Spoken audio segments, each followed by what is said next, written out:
Bonjour à tous, bienvenue sur la chaîne YouTube Mécanique Sportive. Bon, un petit peu moins sportive aujourd'hui, mais je suis à l'AMAM, l'association des médias auto et moto, pour essayer aujourd'hui, enfin sur 2 jours, 28 voitures.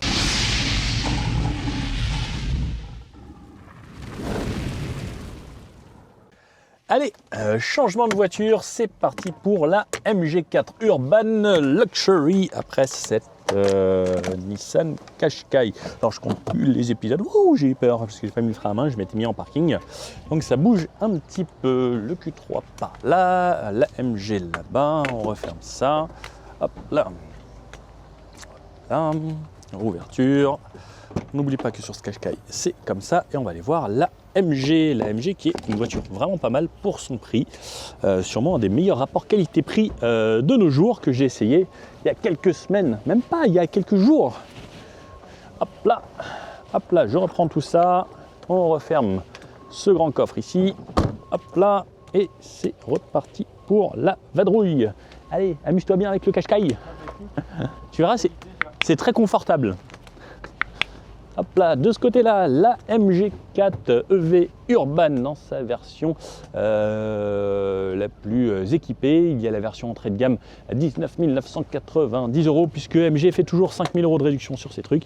On ouvre juste ici la veste, là-dedans.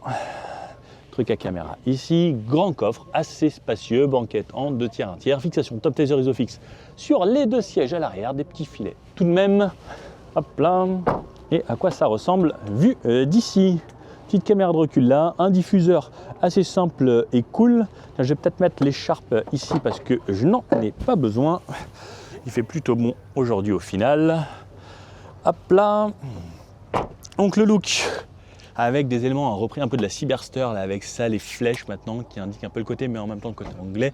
Ici, le côté est assez simple, des barres de toit.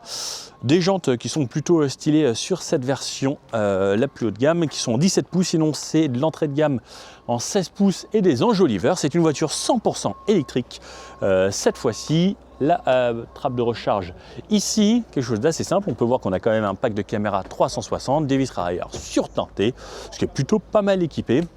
Le GLK 5, j'ai hâte de le tester lui, on dirait un mini Range Rover, c'est assez marrant. C'est vraiment un Range Rover mini version chinoise quoi, hâte de tester ça.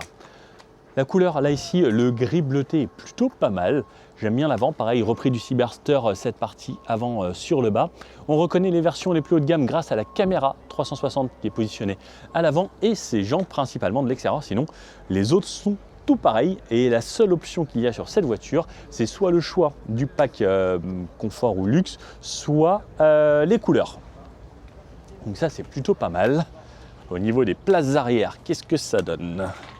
Hop là, à l'arrière.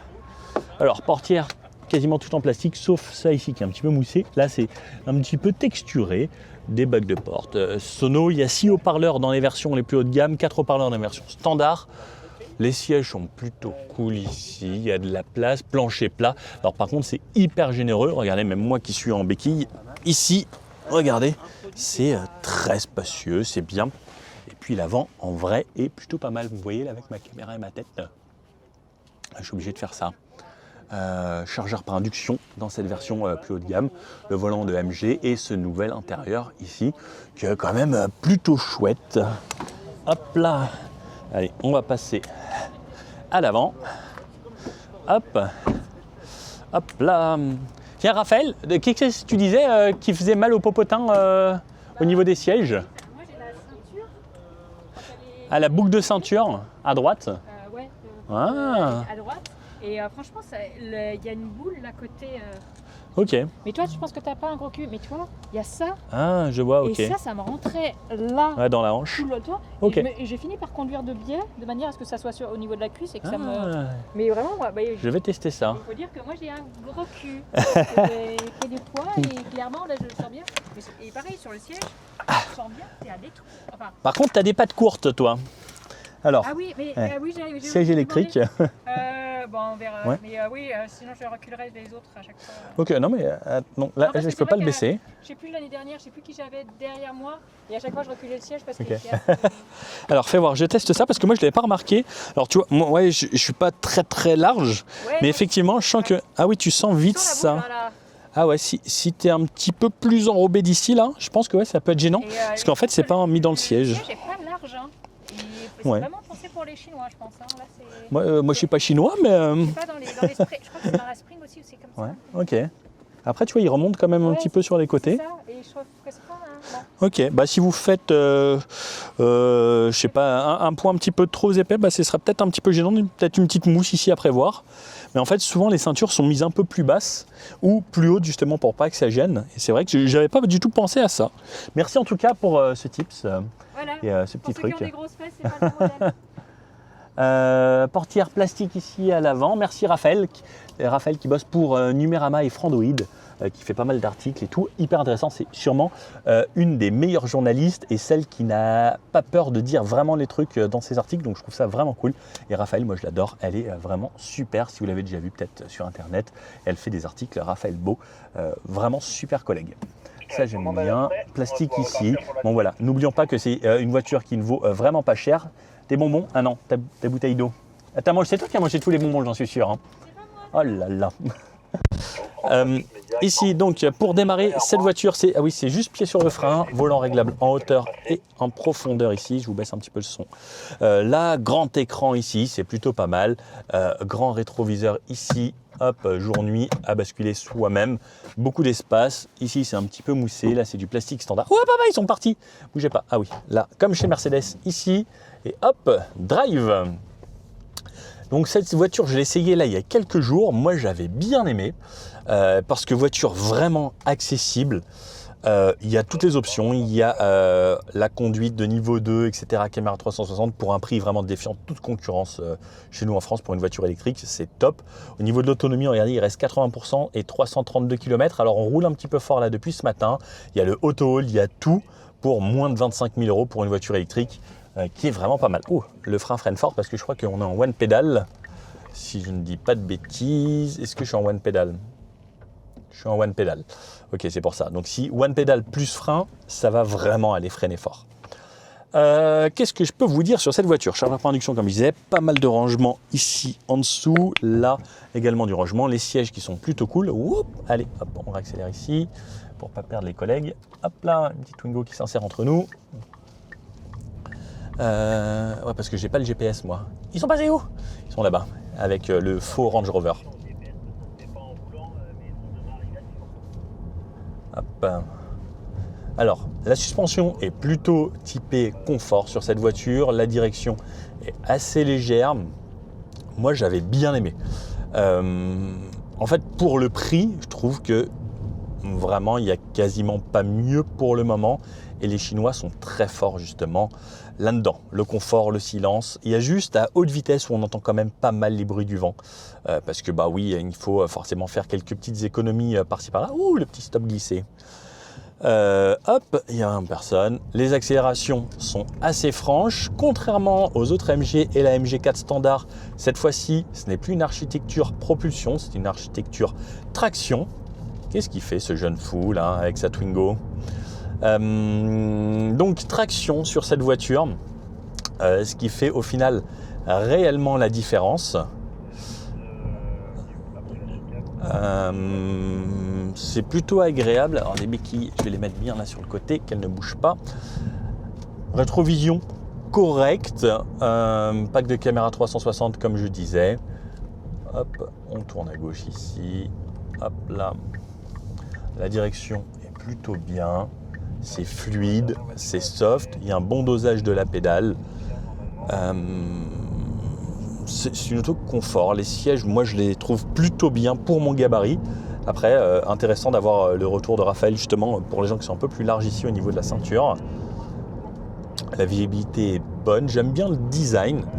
Regardez, même là à 60, c'est correct. Et même à 60, j'ai quand même de la reprise avec largement assez de puissance pour pouvoir relancer. Donc ça, c'est le côté agréable de l'électrique, c'est qu'il y a de la puissance, du répondant et du couple. Et surtout, franchement pour une voiture à ce prix-là, qui est autant de puissance, autant de couple, avec une autonomie. Désolé, la carte mémoire était pleine, donc je disais, j'ai hâte de voir vraiment tous les constructeurs se mettre à faire des voitures accessibles, et si nos constructeurs européens ne veulent pas le faire, les Chinois le font très bien, et je pense qu'ils vont vraiment arriver très très fort, justement pour faire ce genre de truc. L'accélération, comme je disais, ça va, elle a sur les petites routes à 90. C'est assez agréable. Après, comme je le disais, on entend assez vite les bruits du vent. À 90, on entend déjà les bruits du vent. Alors aujourd'hui, comme j'essaye beaucoup de voitures différentes, on peut voir la différence de comportement, de ressenti et autres. Mais par exemple, le Q3, c'était vraiment bien mieux. Le Qashqai également, où c'était très confortable. Et le Qashqai, j'étais assez surpris par le confort de suspension. Mais pour le prix, clairement, cette voiture vaut quasiment la moitié du prix du Qashqai. Et c'est une 100% électrique avec tout ce qu'il y a sur le Qashqai. Mais effectivement, le Qashqai est un peu plus grand, un petit peu plus confort, mais ça vaut le double. Donc si vous êtes vraiment intéressé par le prix des voitures, eh bien ce genre de voiture fait bien le boulot. Je serais curieux de connaître vos avis pour les propriétaires de MG4, les anciennes ou ceux qui sont arrivés dans les premiers en France, sur le retour de fiabilité et autres, savoir ce que ça donne, puisque ça aussi c'est assez intéressant sur des voitures qui se veulent quand même accessibles. Mais moi, pour l'avoir essayé l'autre fois pendant 2 jours, j'avais bien aimé. Et là, je confirme mon avis de l'autre fois. Ça reste quand même une voiture assez bien. Il y a du couple, du répondant. C'est pas une voiture sportive. La MG4 de base a un châssis beaucoup plus dynamique. Elle est typée propulsion.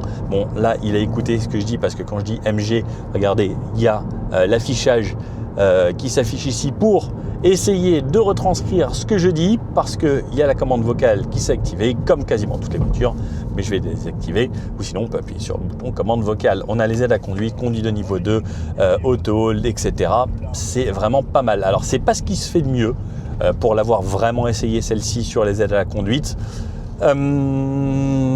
mais elles sont dispo sur autoroute nationale, etc. Ça se débrouille plutôt bien. Attention quand même à surveiller, parce que moi j'avais eu quelques petits bugs au niveau de la direction où ça suivait pas forcément extrêmement bien les lignes dans certaines conditions. Voilà, mon but c'est d'être toujours transparent avec vous sur tous mes essais, et là le fait d'essayer plein de voitures en 48 heures, ça me permet de vous refaire un petit avis général sur l'automobile et ce qui se fait grâce justement à cette association des médias automoto en France, et avec une grande partie des journalistes français qui se joignent à moi. Et ça fait plaisir de revoir également tous les copains d'un petit peu partout. Vous en pensez quoi, vous, de cette MG4 Urban? Pas mal. En tout cas, pour le prix, c'est, je pense, imbattable. En sachant qu'il y a quelques temps, une Spring se vendait ce prix-là, et une Spring, c'est vraiment pas terrible du tout, quoi. Sauf pour les gens qui ont vraiment, à l'époque, un petit budget, mais maintenant que ça a bien baissé, je ne pourrais pas vous recommander aujourd'hui une Dacia Spring, malheureusement, au vu de ce qui se fait chez la concurrence, comme là par exemple. Dans certains des essais, je vous ai parlé de la Sono. La Sono sur cette MG4 Urban n'est pas vraiment incroyable. Si vous aimez le son, c'est quand même mieux dans cette version haut de gamme. La version standard a un son vraiment très quelconque. Vraiment, on a l'impression d'avoir une voiture d'il y a quelques années et vraiment bas de gamme. Par contre, celle-ci est un petit peu mieux dû à ses haut-parleurs supplémentaires. Mais je ne vais pas vous cacher que ce n'est pas la folie. Mon meilleur test sono pour la matinée pour le moment est dans la Audi Q3. Bon point Audi. Et vous, qu'est-ce que vous en pensez de cette MG4 Urban? Moi j'aime plutôt bien, les sièges et tout sont pas mal. Hop, on rejoint les collègues, on essaye de tous passer au feu. C'est réactif, c'est bien, c'est confort, c'est spacieux, c'est pas cher. C'est tout ce que j'aime au final. Dommage juste que ce soit que électrique. Une petite version hybride à 15 000 €, je serais à 2 doigts de craquer pour remplacer ma Twingo. Ça se réfléchit. Regardez, le gros souci de cette voiture, c'est que là, j'ai toutes les aides à conduite et en fait, elle vient se mettre là, mais elle veut aller sur la voie de gauche. Et en fait, c'est hyper flippant. Et moi, quand je les avais testés, ça m'a fait pareil. Alors là, il y a du monde. Mais regardez, en fait, elle me tire à gauche et vraiment, limite, si je la laisse, elle vient toucher la bande. Et vraiment, là, dans le rétro, je suis plus du tout au bon endroit. Et en fait, c'est très embêtant. Et même sur autoroute, elle se rapprochait lorsque j'étais voie de gauche. vraiment du côté. Et j'avoue que là, c'est pas le top. Regardez, même ligne blanche ici. En fait, elle vient coller vraiment la ligne. Et c'est vraiment, je suis à ras dessus. Et des fois, elle a tendance même à aller mordre la ligne. Alors, c'est un petit peu bizarre.